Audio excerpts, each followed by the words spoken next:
Welcome to the Real News Network. I'm Paul Jay in Baltimore, and welcome to this week's edition of the Black Financial and Fraud Report with Bill Black.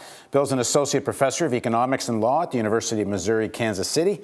He's a white-collar criminologist, a former financial regulator, and the author of the book, The Best Way to Rob a Bank is to Own One.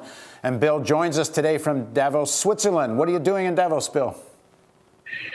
I'm part of the Greenpeace counter-Davos event. So Davos has this annual meeting, the World Economic Forum, that brings the wealthiest corporate heads and some key politicians out as well, and they work together and purportedly make the world better.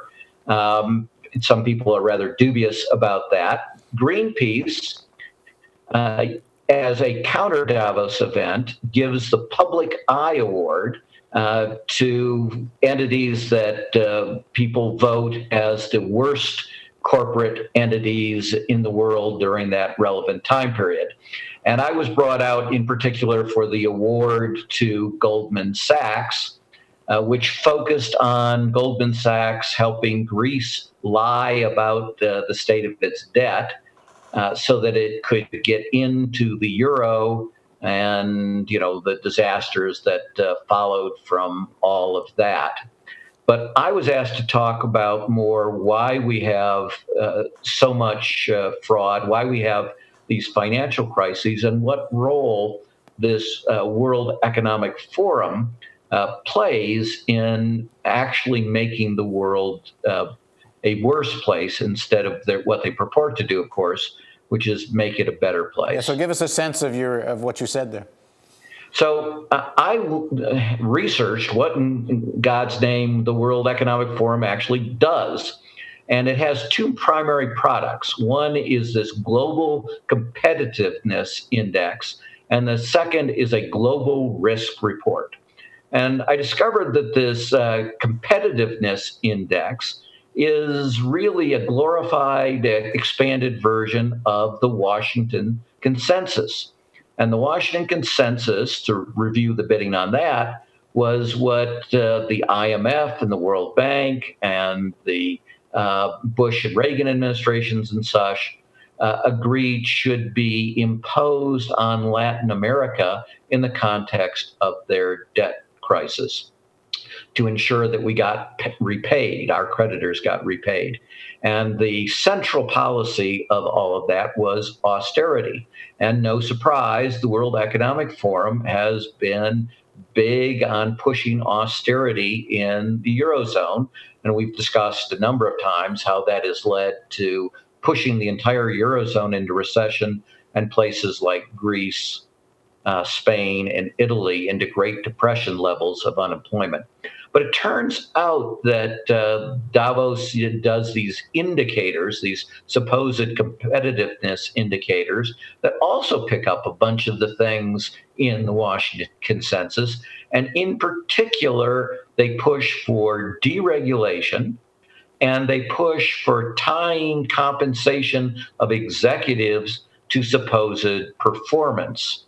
And it turns out both of those things have been central to creating the criminogenic environments that have produced our crises. So instead of making things better, they've actually made things much worse. And it's particularly nasty because the whole purpose of this competitive index is so you can, whatever country you're in, take the index score for your country and go to your national legislature and say, we need to weaken regulation. We need to make it easier to fire employees because we're not very competitive compared to whatever our neighboring nations are. Right. So to put this in sports terms, this is like international standings of countries in the race to the bottom.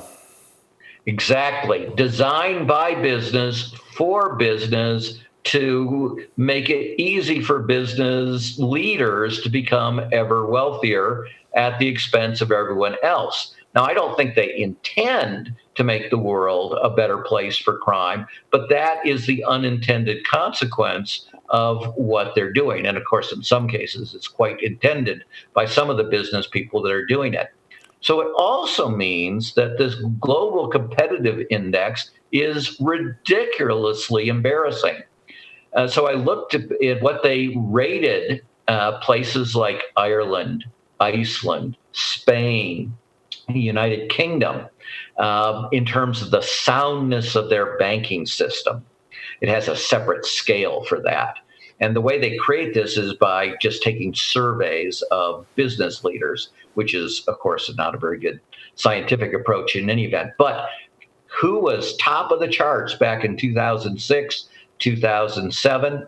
Well, none other than Ireland, the United Kingdom, and Spain and Iceland, not all that far behind.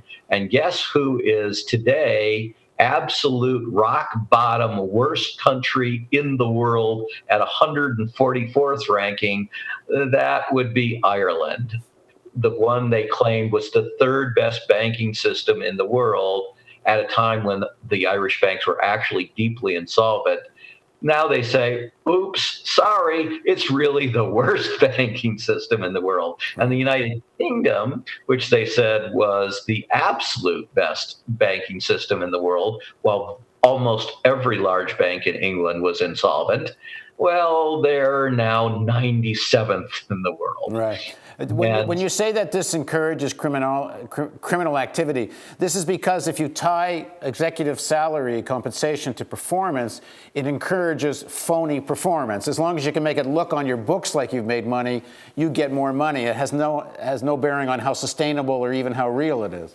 That's correct, and it's another weakness of their survey mechanism. It just says something like, "Do you your country tie pay to performance?" Well, yeah, supposedly, but in a way that actually encourages fraud because it's heavily based on short-term reported results, which are easy to pervert through accounting fraud, and that's exactly what it meant, and that's exactly why it got those rankings so bad. I mean, the Irish banks, the United Kingdom banks, the Spanish banks, the Icelandic banks were all reporting record profits so that they could goose their bonuses to their executives under their performance plans.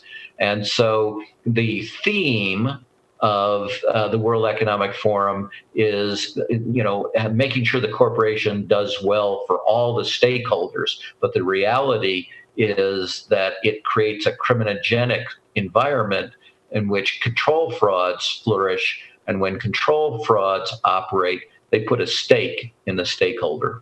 Now, is there any sense do you get from I don't know if you had time to spend time talking to people in the official Davos, but do you get any sense that there's a recognition that this great neoliberal vision they've been promoting, and obviously for some of their stakeholders it worked very well because it made them very rich. On the other hand, the global economy is a complete basket case.